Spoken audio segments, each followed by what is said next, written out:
తెలంగాణలో రేవంత్ రెడ్డి దూకుడును కాంగ్రెస్ పార్టీ దూకుడును బీఆర్ఎస్ పార్టీ తట్టుకోలేకపోతుందా?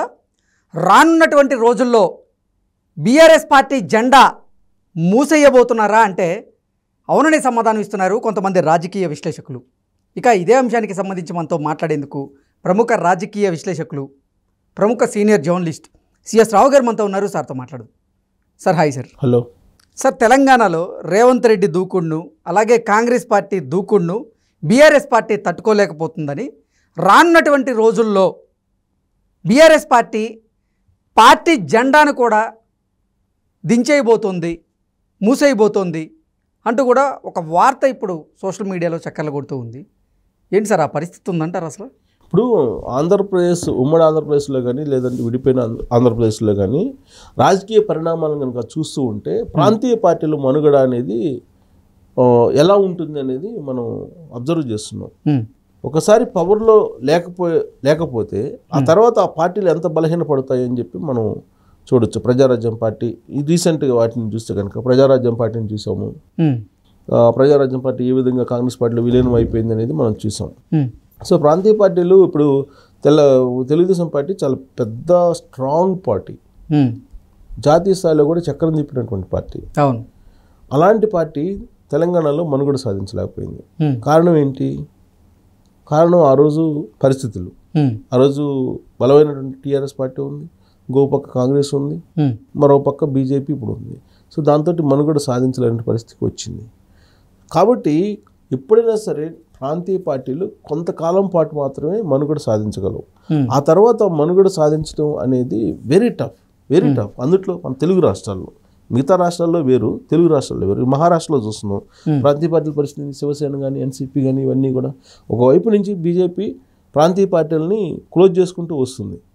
ఇలాంటి సందర్భంలో తెలంగాణలో పరిస్థితి కనుక చూస్తే 2014 నుంచి 2023 వరకు అప్రతిహతంగా తిరుగులేని విధంగా నిజాం ప్రభువులాగా కేసీఆర్ పరిపాలించారు. ఆయనే చెప్పుకున్నాడు, నిజాం ప్రభు తప్పు చేయలేదు, నిజాం ప్రభువులాగానే మా విధానాలు ఉంటాయి, నక్సలైట్ విధానాలు ఉంటాయి, ఏదో రకరకాలు చెప్పాడు ఆయన. సరే ఏం చెప్పినా విన్నారు. 10 సంవత్సరాల పాటు భరాయించారు ఆయన్ని. సో 10 సంవత్సరాల తర్వాత సీన్ కట్ చేస్తే ఆయన్ని ఓడించి మొత్తం కింద పెట్టేశారు. అప్పటి వరకు ఏమనుకున్నాడు ఆయన?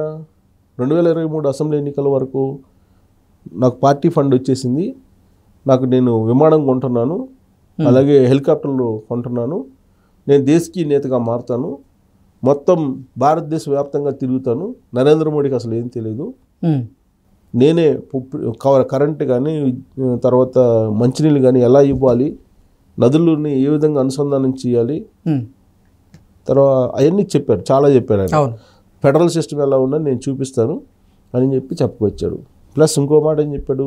నాకు భారతదేశంలో ఉండేటువంటి ప్రాంతీయ పార్టీలు అన్నిటికీ కూడా పెట్టుబడి పెట్టే అంత డబ్బు నా దగ్గర ఉంది అని చెప్పి ఒక జర్నలిస్ట్కి చెప్పాడని చెప్పి న్యూస్ వచ్చింది. దాన్ని ఖండించలే ఆయన ఇప్పటివరకు కూడా.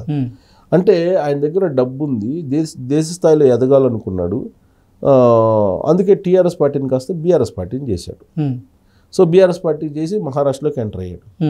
తర్వాత మిగిలిన రాష్ట్రాల్లోకి వెళ్ళారు, హర్యానా ఇలాంటి చోటుకి వెళ్ళి ఆయన తెలంగాణకు సంబంధించినటువంటి సొమ్ముని అక్కడ ఉండేటువంటి రైతులు ఆత్మహత్య చేసుకున్న కుటుంబాలకి పంచి ఇచ్చొచ్చాడు. హోర్డింగ్స్ పెట్టించుకున్నాడు, మహారాష్ట్రలో పెద్ద పెద్ద హోర్డింగ్స్ పెట్టించుకున్నారు, పెద్ద ర్యాలీ కూడా తీశారు. అవన్నీ చూసిన తర్వాత ఏమనుకున్నారు, కేసీఆర్ ఏదైనా చేస్తారు, కేసీఆర్ దేశకీ నేత, రాబోయే రోజుల్లో చక్రం దెబ్బపోతున్నాడు, ఇక్కడ ఎలాగో ఆయన శిష్యుడు అధికారంలో ఉన్నాడు ఆంధ్రప్రదేశ్లో, ఆ ఎంపీలు ఈ ఎంపీలు అందరూ కలిసి చక్రం ఏదో తిప్పే అవకాశం ఉందని చెప్పి 150 మంది ఎంపీలని నేను టార్గెట్ చేస్తున్నాను, 100 మంది ఎంపీలను ఖచ్చితంగా గెలిపించగలను, వివిధ రాష్ట్రాల్లో ఉండేటువంటి బలమైన ప్రాంతీయ పార్టీకి పెట్టుబడి పెట్టి అని చెప్పి రకరకాల ఈక్వేషన్స్ చెప్పాడు కేసీఆర్. సీన్ కట్ చేస్తే తెలంగాణలో కూలబడ్డారు, అధికారం పోయి. సో ఇలాంటి పరిస్థితుల్లో అసలు ఆ పార్టీ మొన్నటి వరకు ఎంత బలంగా ఉంది అని చెప్పి అనుకున్నారో, ఎందుకు బలంగా ఉందంటే ఈ పార్టీ తిరుగు ఉండదు, అధికారం ఉన్నా లేకపోయినా. ఎందుకంటే కొన్ని 100 కోట్ల రూపాయల ఆస్తులు ఉన్నాయి, 700 కోట్ల రూపాయలు బ్యాంకులో అకౌంట్ ఉన్నాయి, దాదాపు 700 కోట్ల రూపాయలకి మనకు వచ్చే వడ్డీయే సరిపోతుంది పార్టీ నడపడానికి, కాబట్టి తిరుగులేదు అనుకున్నారు. కానీ వాళ్ళ అధికారం కోల్పోయిన తర్వాత పరిస్థితి ఏంటి? ఆ పార్టీలో ఉండేటువంటి వాళ్ళే కనిపించట్లా. మొత్తం స్థానిక సమస్యలు, పంచాయతీల దగ్గర నుంచి హైదరాబాద్ కార్పొరేషన్ దాకా మొత్తం కాంగ్రెస్ పార్టీ వైపు వెళ్ళిపోతున్నారు. అధికారం ఎటు ఉంటే అటు పోవడానికి అలవాటు చేసినటువంటి లీడర్ ఎవరు ఉన్నారో ఆ తెలంగాణలో అంటే కేసీఆర్. కాబట్టి ఇప్పుడు కేసీఆర్ ప్రశ్నించలేని పరిస్థితిలో ఉన్నారు. బీఆర్ఎస్ పార్టీ ఖాళీ అయిపోతుంది. బీఆర్ఎస్ పార్టీలో ఎవరు మిగులుతారంటే ఆ ఇద్దరు తప్ప ఎవరు మిగలరు అన్నట్టుగా ఉంది. సో ఎవరైనా సరే సహజంగా నామినేషన్ వేయడానికి అభ్యర్థిత్వం కోసం పోటీ పడుతూ ఉంటారు, బీఫామ్ తీసుకోవడానికి. అలాంటిది బీఆర్ఎస్ పార్టీ ఎంపీగా పోటీ చేయమని చెప్తే, అవకాశం ఇస్తే ఎంపీగా క్యాండిడేట్ ఇచ్చామని చెప్పి డ్రాప్ అవుతున్నారు ఒక్కొక్కరు. ఇప్పుడు కడియం శ్రీహరి లాంటి సీనియర్ లీడర్ వెళ్ళిపోయారు కాంగ్రెస్ పార్టీకి. ఆయన కుమార్తె కావ్య వరంగల్ నుంచి కాంగ్రెస్ పార్టీ తరఫు నుంచి పోటీ చేయబోతున్నారు. అంటే నువ్వు టికెట్ ఇచ్చినా మాకు వద్దని చెప్పే పరిస్థితికి వచ్చింది. సో రాబోయేటువంటి రోజుల్లో 39 మంది ఎమ్మెల్యేలు ఎంతమంది మిగులుతారో తెలియదు. అసలు ప్రతిపక్ష హోదా ఉంటుందా ఉండదా కేసీఆర్కి అనేది తెలియదు. అసలు ఇంకోటి ఏంటంటే ఆ రోజున కాంగ్రెస్ పార్టీని ఏ విధంగా అయితే విలీనం చేసుకున్నారో బీఆర్ఎస్ పార్టీలో, సేమ్ అదే తరహాలో బీఆర్ఎస్ పార్టీని కాంగ్రెస్ పార్టీలో విలీనం చేసుకోవడానికి రంగం సిద్ధం అవుతుందని చెప్పి కాంగ్రెస్ పార్టీ వాళ్ళే చెప్తున్నారు. ఇది అసెంబ్లీ లోపల చట్ట ప్రకారం ఆ చట్టాన్ని బయట చూపించి విలీనం చేసుకుంది తెలుగుదేశం పార్టీని, అలాగే కాంగ్రెస్ని కేసీఆరే కదా. ఇప్పుడు అదే చట్టంతో ఇప్పుడు బీఆర్ఎస్ పార్టీని విలీనం చేసుకుంటున్నారు కాంగ్రెస్ పార్టీలో. ఆ ప్రయత్నాలు జరుగుతున్నాయి అని అంటున్నారు. ఏముంది, 25 మంది పోతే అయిపోయింది పార్టీ. BRS party close. అసెంబ్లీలో జెండా కనపడదు. ఇక అసెంబ్లీలో ఇక ప్రతిపక్ష హోదా కూడా ఉండదు. సేమ్ తెలుగుదేశం పార్టీకి ఎలా అయిందో తెలంగాణలో అలాంటి పరిస్థితి బీఆర్ఎస్ పార్టీకి అవుతుంది.